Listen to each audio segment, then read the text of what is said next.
I'm 85 years old, and this house is too big, too quiet, too clean. The floors shine. The art is original. The wine is older than most of you watching this. I have wealth. I do not have company. I'm recording this because I don't have much left to say to anyone who will hear it in person, so maybe you will. I was a CEO, high-level executive, corner office, global flight, private equity deals. Before private equity was cool, I believed in success. No, I worshiped it. ROI, scaling, market dominance. Those were my prayers. The grind wasn't a phase. It was my identity. If I wasn't closing a deal, I was thinking about one.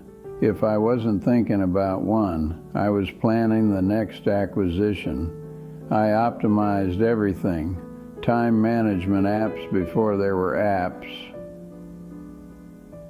Calendar blocked in 15-minute increments. Family dinner penciled in. Board meeting inked in. Guess which one moved when there was a conflict?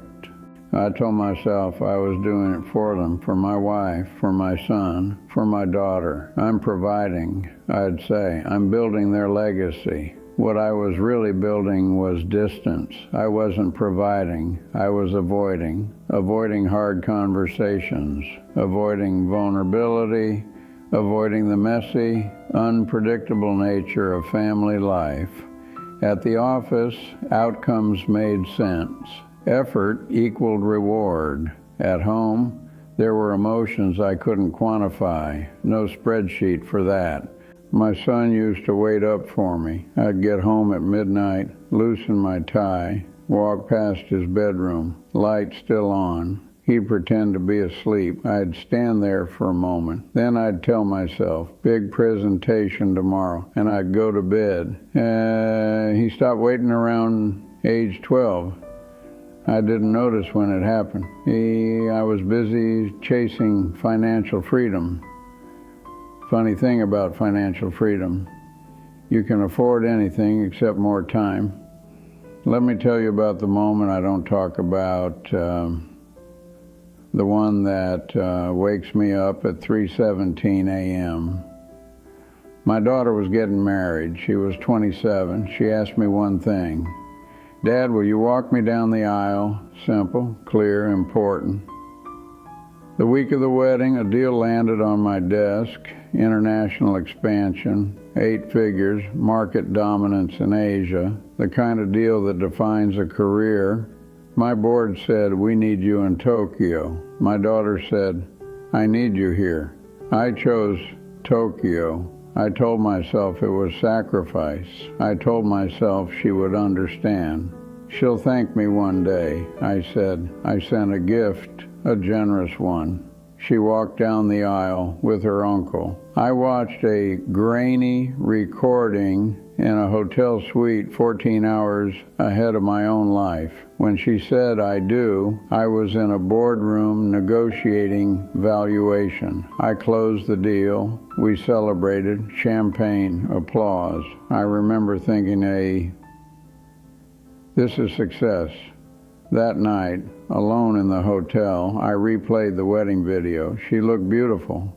She also looked toward the door before walking down the aisle. Just for a second, I wasn't there. That look has never left me. You want to talk about regret? It's not loud, it's quiet, it's subtle. It's the empty chair at Thanksgiving. It's the phone that doesn't ring. It's realizing your grandchildren know your net worth, but not your laugh. I thought wealth would automatically create legacy. That money would translate into meaning. It doesn't. Legacy isn't what you leave behind. It's who you show up for while you're here. I built trusts. I funded college accounts. I structured generational wealth strategies, but I missed soccer games, dance recital, birthdays. I missed the small things, the ordinary Tuesdays. Those are the moments that compound, not your stock portfolio. Let's talk about mental health, because nobody talked about it when I was climbing. Entrepreneurial stress was a badge of honor. Burnout meant you were committed. Exhaustion meant you were winning. I didn't realize I was using work to outrun myself. The silence at home felt uncomfortable. The expectations of being a husband and father felt heavier than any shareholder meeting. So I stayed where I felt powerful, in the boardroom. At home, I felt replaceable.